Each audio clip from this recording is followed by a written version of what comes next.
నమస్కారం. Star hospital సుఖీభవకు స్వాగతం. ఈ రోజు సుఖీభవలో పురుషుల్లో పటుత్వలేమికి కారణాలు, వాటిని అధిగమించే మార్గాల గురించిన ప్రత్యేక కథనాన్ని ఈ రోజు మీకు అందిస్తున్నాం.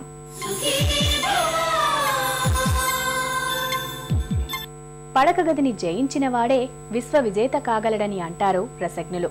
నిజమే, పడకగది చాలా మందికి ప్రణయ సౌధం, ఆశల స్వప్నం, ఊపిరాడనీయని ఊహలకు, కాంక్షలకు ప్రతిరూపం. ఈ శృంగార సమరంలో ఇప్పుడు పురుషత్వానికి పెను సవాలు ఎదురవుతోంది. సామర్థ్యానికి సంబంధించిన అనేక సమస్యలు చాలా మందిని కుంగదీస్తున్నాయి. పురుషుల్లో పటుత్వలేమికి కారణాలు, వాటిని అధిగమించే మార్గాల గురించిన ప్రత్యేక కథనాన్ని ఇప్పుడు చూద్దాం.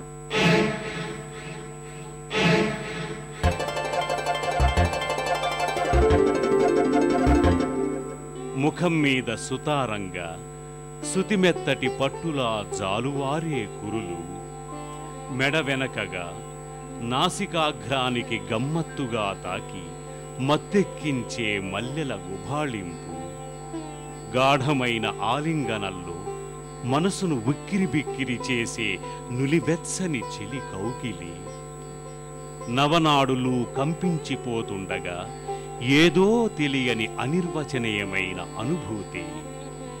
మొత్తంగా శృంగారం తనువుల్ని ఏకం చేసే బంగారం, ఆలుమగల అన్యోన్యతకు ఆధారం. రసరమ్యమైన ఈ రాసకేళిలో నేడు పురుషత్వం పెద్ద ప్రశ్నార్థకంగా మారుతోంది.